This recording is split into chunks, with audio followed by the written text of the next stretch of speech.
सभी दर्शकों को यूपीएससी स्टूडेंट एवं पीएससी स्टूडेंट आप सभी को नमस्ते करता हूँ। मैं दिलीप सुनो से राज सिंहासन आईएएस एकेडमी में आप सभी का स्वागत करता हूँ। और सबसे खुशी आने वाली बात यह है कि इस समय बहुत सारे स्टूडेंट ने यूपीएससी एग्जामिनेशन क्लियर किया है, खुशी की बात है।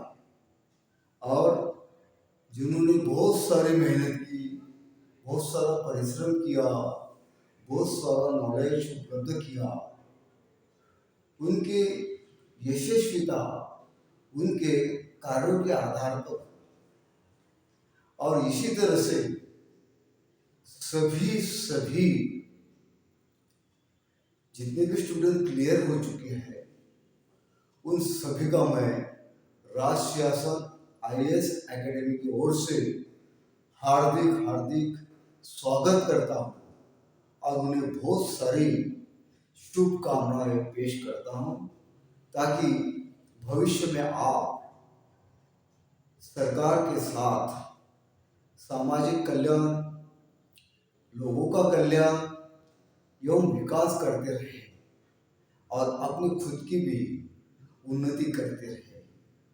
तथा साथ में पुनः आप सभी का सक्सेसफुल स्टूडेंट्स का एक बार और पुनः स्वागत करता हूँ, अभिनंदन करता हूँ और भविष्य के लिए बहुत सारी शुभकामनाएं देता हूँ।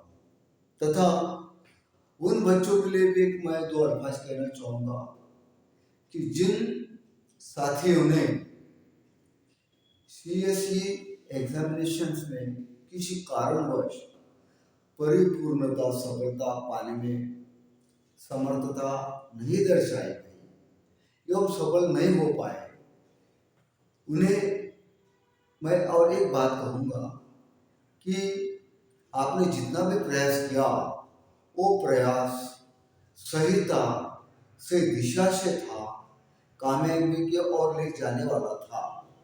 लेकिन हो सकता है कहीं ना कहीं कुछ न कुछ कमियां रह गई होगी। सो इसीलिए आप निराश मत होइएगा, आने वाले प्रीलिम्स की तैयारी में लग जाइएगा एवं मेंस की भी तैयारी साथ में कीजिएगा। चलो, आपको भी आने वाले परीक्षाओं के लिए मैं शुभकामना देता हूँ तथा 2023 की प्रीलिम्स 28 मई को होने जा रही है। उन सभी स्टूडेंट को, उन सभी परीक्षार्थियों को हृदयपूर्वक प्रीलिम्स के लिए शुभकामनाएं पेश करता हूँ। और देखिए, राज सिंहासन आईएएस एकेडमी का ऑनलाइन क्लास हमेशा आपके साथ रहेगा एवं आपको सही दिशा में कुशलता पूर्वक गाइडलाइन भी मिल जाएगी ताकि आप यूपीएससी सीएसई सही मायने में क्लियर हो, उसे पा सके। तो देखिएगा, ये दो अल्फाज मैं आप सभी के लिए कह रहा हूँ। और इसके बाद में अब देखते हैं स्टडीज के ऊपर, तो ख्याल दीजिएगा। आज हम देखते हैं, अभी तक हमने देखा कि संविधान के विषय के बारे में देखा, मांग, कंस्ट्रक्शंस, उसके लिए लगने वाली सभी बातें सब हो चुका है, उसे एक्सेप्ट भी करवा लिया गया है, लागू भी हो चुका है। और ये देखते हैं हम अभी कि संविधान में किन विषय वस्तु को कार्य के तौर पर दिखलाया गया है। ऐसे कुछ संविधान में विशेष वस्तुएं हैं जिनके ऊपर संविधान बना है। तो देखिएगा, अत्यंत महत्वपूर्ण सब्जेक्ट है। आज ज्यादा समय नहीं लूंगा आज, क्योंकि आप बहुत सारे लोग खुशियों में भी होंगे और बहुत सारे लोग अपने तरफ जो अनसक्सेसफुली पाई है वो थोड़े से सोच में भी डूबे होंगे। तो इसकी वजह से मैं थोड़ी समय के लिए आपका क्लास लूंगा। देखिए, संविधान की विषय वस्तुएं, ऐसी कुछ चीजें, ऐसी कुछ वस्तुएं वास्तु एवं ऐसे कुछ विषय थे कि जिनके लिए ये संविधान नाम की इमारत बन चुकी है। अब देखिएगा, सबसे पहले संविधान बनाने के लिए सबसे पहले बड़ी विषय वस्तु थी संघ और उसका राज्य क्षेत्र, क्योंकि अनेक राज्यों का संघ मिला के एक भारतवर्ष बना है। हम ऐसा नहीं कह सकते हैं कि भारत के बहुत सारे राज्य हैं, शायद उचित नहीं होगा, लेकिन उचित ये होगा कि अनेक राज्यों के मिलकर एक संघ बना है जिसका नाम है भारतवर्ष, भारत देश, भारत संघ के जरिए से संघ और उसका राज्य क्षेत्र ये विषय वस्तु अत्यंत महत्वपूर्ण है। इसके बारे में सफलतापूर्वक स्पेशल क्लास में टीचिंग हो जाएगी, लेकिन आज मोटे तौर पर कुछ विषयों के बारे में हम बात करते हैं। संघ का मतलब तो आप समझ चुके हैं, और उसका राज्य क्षेत्र, अरे संघ में जितने भी राज्य हैं, घटक राज्य है, जितने भी केंद्र शासित प्रदेश है, उन सभी के ऊपर का राजकीय कार्य क्षेत्र संघ की ओर आता है, वो होगा राज्य क्षेत्र। हाँ, ये मान लीजिएगा कि हर राष्ट्र को, हर राज्य को उसका अपना भी कार्य करने के कुछ अधिकार बाहर हो चुके हैं, वो भी है, लेकिन साथ में संघ में जितने भी राज्य सरकार है, जितने भी राज्य है, जितने भी केंद्र शासित प्रदेश है, वो संघ में माना जाएगा। भारत संघ, भारत देश। दूसरी बात देखते हैं, इतना सारा जमावड़ा किसके लिए किया गया है, किस चीज के लिए किया गया है? इंसानों के लिए। इस देश के, भारत देश के नागरिकता एवं ऐसा मान लीजिए कि सब कुछ जो भी छोटी मोटी बातें हुई, जो भी बातें हुई, हर चीज की निर्मित हुई, वो नागरिक के विषय को देखकर ही हुई। नागरिकता केंद्र बिंदु माना जाएगा संघ का, नागरिकता। क्योंकि राजा तब होता है जब राज्य में जनता होती है। राज्य इसीलिए किया जाता है, राज्य इसीलिए रखा जाता है कि राज्य में चलने वाली जीती जागती जनता हो, उसे नागरिक कहलाया जाता है। और भारतीय नागरिक है, भारतीय नागरिकता एवं भारतीय नागरिक, इनके लिए बहुत सारी उठाने हो चुके हैं। अब तीसरी बात देखते हैं, मौलिक अधिकार। मौलिक अधिकार संविधान ने भारत के हर नागरिक को दिए है। और ये मौलिक अधिकार क्या है, किस तरह से है, किस विषय वस्तु से संबंधित है, इसका विवरण सविस्तर स्पेशल क्लास में दिया जाएगा। मौलिक अधिकार, इसके बारे में आपके लिए विशेष बात बता दूं, मौलिक अधिकारों के बारे में टिप्पणियां के तौर पर इम्तिहान में पूछा जा सकता है। तो ये मौलिक अधिकार जो नागरिक को मिले हैं, मौलिक अधिकार किसको मिले हैं? नागरिकों को मिले हैं। वो कौन से है, उसके बारे में स्पेशल क्लास में चर्चा होगी। उसके बाद देखते हैं राज्य की नीति निषेधक तत्व। संविधान ने केंद्र के साथ साथ हर घटक राज्यों को उनके अपने नीति निषेधक तत्व दिए हैं। जैसा कि कहीं कहीं राज्य की नीति निर्देशक तत्व और कुछ संविधान के कॉलम में टकराव महसूस होता है। ये चीजों के लिए राज्य की नीति निर्देशक तत्व किस तरह से बनाई गई है, क्या वो संवैधानिक है या नहीं है, राज्य की नीति निर्देशक तत्व किस विषय वस्तु से संलग्नित है, कब कब चलाए जाते हैं, कब तक न्यायालय के तक पहुंचे जाते हैं इसके जरिए से, इसके बारे में भी सविस्तर चर्चाएं होंगी स्पेशल क्लास में। उसके बाद मौलिक अधिकारों के साथ साथ भारत के नागरिकों को भारतीय संविधान ने मौलिक कर्तव्य भी दिए हैं। मौलिक कर्तव्य किस विषय वस्तु से संबंधित है, किसके लिए है, कौन कौन से है, उससे उपचार क्या है, किस लिए यूटिलाइज हो जाते हैं, ये भी स्पेशल क्लास में चर्चा होगी। आज और लुकिंग कर रहे हैं इस सब्जेक्ट पे, विषय वस्तु पे। तो ये हो गया संघ और राज्य क्षेत्र, नागरिकता, मौलिक अधिकार, राज्य नीति नीति एवं मौलिक कार्य। ये संविधान की विषय वस्तु संघ के लिए थी, संघ के लिए। इसके बाद हम देखते हैं संघ की सरकार।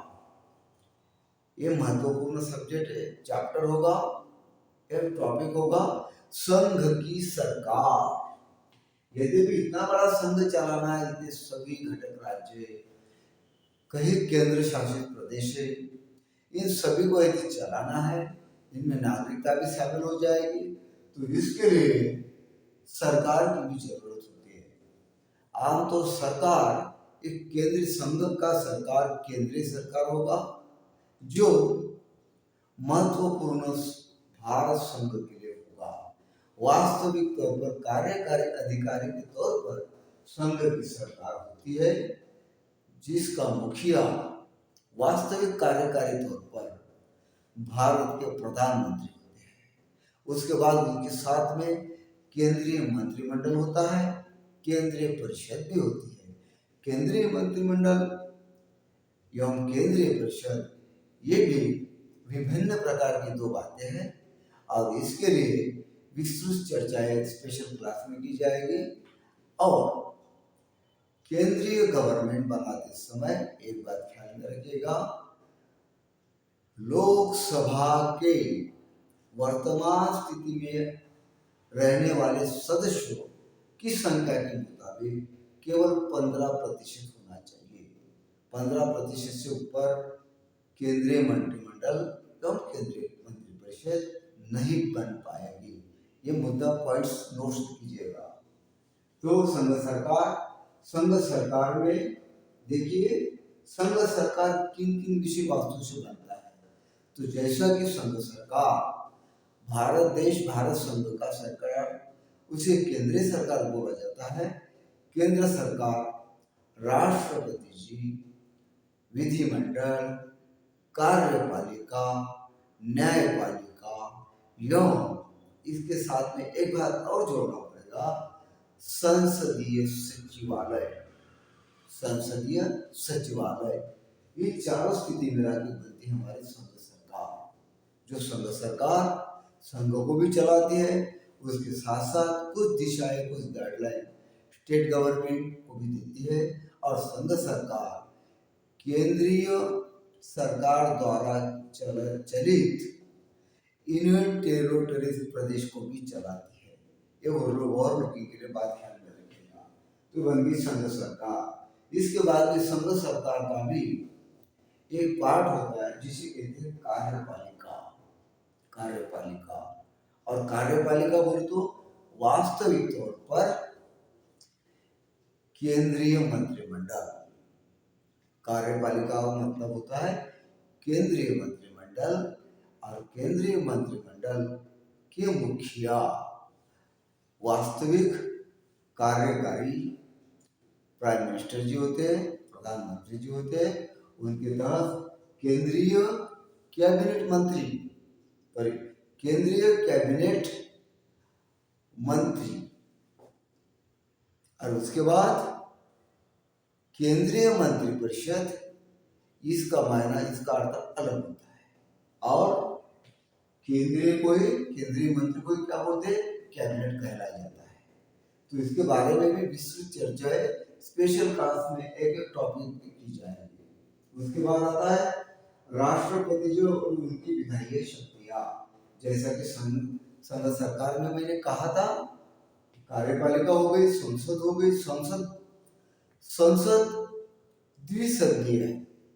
संसद का दो सदन होता है, एक लोकसभा होती है और एक राज्यसभा होती है। ये दो मिला के संसद बनती है। भारत की संसदीय शासन प्रणाली को लोकशाही के तौर पर प्राप्त कराया गया है एवं उनके तहत चलाया जाता है। लोकसभा लोकसभा देश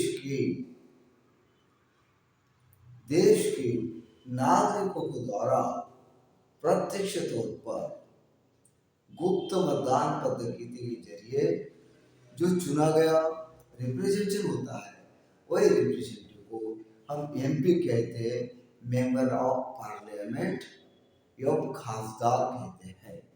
हो गई लोकसभा एवं राज्यसभा है। राज्यसभा का चुनाव निर्वाचन आयोग द्वारा ही, भारत निर्वाचन आयोग द्वारा ही किया जाता है एवं लोकसभा का चुनाव भी भारत निर्वाचन आयोग द्वारा ही किया जाता है। राज्यसभा का चुनाव जितने भी घटक राज्य है, उन घटक राज्यों के जरिए से सदस्य वहां पे भिजवा दिया जाता है, जो राज्यसभा सदस्य होता है। इसके स्पेशलाइजेशन क्लास होंगी। स्पेशलाइजेशन क्लास में इन सभी बातों पे विस्तृत तौर पर हम चर्चा करेंगे। राष्ट्रपति जी और उनकी विधायी शक्तियां, ये भी सरकार का, संघ सरकार का एक भाग होता है। राष्ट्रपति जी की बहुत सारी शक्तियां होती है और राष्ट्रपति जी देश के शासन प्रमुख होते हैं और देश के प्रथम नागरिक होते हैं, जिनको भारत संघ के प्रमुख एवं प्रथम नागरिक के तौर पर एवं प्रमुख प्राधिकारी के तौर पर माना जाता है। उनके बारे में, इस पद के बारे में विस्तृत तौर पर चैप्टर में चर्चा होगी। उसके बाद देखते हैं संघ की न्यायपालिका। संघ की न्यायपालिका यानी जुडिशियल सेक्टर, ये भी सरकार का विभिन्न अंग होता है, जो विधायी तौर पर बनाए गए कानून एवं संविधान में दिए गए सभी अनुसूचियां, सभी अनुच्छेद एवं वर्तमान सरकार की ओर से जिस प्रकार से भी विधायी गतिविधियां होती है, बनाई जाती है, उसके ऊपर सुनिश्चित तौर पर न्यायदान दिलाने का काम न्यायपालिका करती है।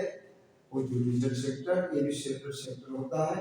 यो इसके साथ साथ भारत संघ का आवक जावक का लेखा जोखा लेने के लिए स्वतंत्र प्राधिकार के तौर पर भारत का नियंत्रक एवं महालेखाकार, इसका भी एक पद अत्यंत महत्वपूर्ण भारतीय संघ के लिए होता है, जिस विषय पे भी स्पेशल क्लास में विस्तृत तौर पर चर्चा की जाएगी। ये हो गया संघ का। अब संघ के बाद हम देखते हैं संघ के आने वाले राज्यों, अनेक राज्यों को मिला के जो संघ बना है, उन राज्यों के बारे में देखते हैं। ये विषय वास्तु का विषय था संविधान में। तो देखिएगा, राज्य सरकारें, संघ के अंदर जितने भी राज्य सरकारें हैं, उन सभी राज्य सरकारों के लिए कुछ विषय वस्तु है, वो बातें देखिए। राज्य सरकारें किन किन जरिए से बनती है? राज्य की कार्यपालिका, राज्य की कार्यपालिका, राज्य का विधानमंडल, राज्य की विधायी, राज्यपाल की विधायी शक्तियां, राज्यों के उच्च न्यायालय, अधीनस्थ न्यायालय, इन 5 टॉपिक जो है वो राज्यों के लिए है। जैसा कि राज्यों की कार्यपालिका, राज्य की कार्यपालिका, कुछ स्टेट ऐसे हैं, कुछ राज्य ऐसे हैं जहाँ द्विसदनीय व्यवस्था दिलाई गई है। जैसा कि हमने देखा था, भारत शासन अधिनियम के पूर्व 6 प्रांतों में द्विसदनीय राज्य की कार्यपालिकाएं थी, विधानसभा एवं विधान परिषदें, विधानसभा एवं विधान परिषदें। लेकिन सभी स्टेट में, भारतीय संघ के अंतर्गत आने वाले सभी राज्यों में द्विसदनीय विधानसभाएं दो सदनीय विधानमंडल नहीं है, क्योंकि एक है विधानसभा सुनिश्चित तौर पर सभी राज्यों में, लेकिन विधान परिषद सभी राज्यों में नहीं है। तो इसीलिए देखा गया है राज्य की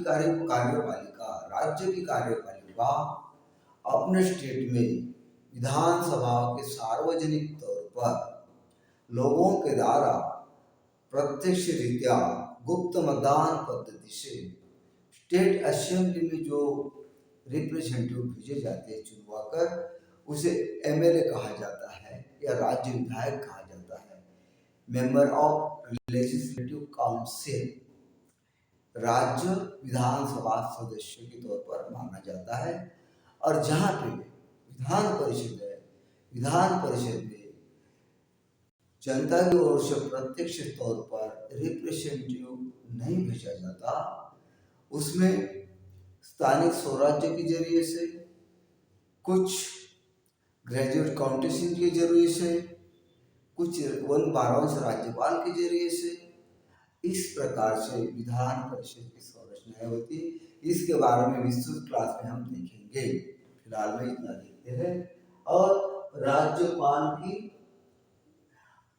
राज्य के विधानमंडल, राज्य का विधानमंडल का मतलब सब जितने भी एमएलए चुनवा कर हमने राज्य विधान में भेजे हैं, उनमें से एक कार्यकारी मंडल बनेगा जिसको मंत्रालय कहा जाएगा या मंत्री समिति कहा जाएगा, मंत्रीगण कहा जाएगा।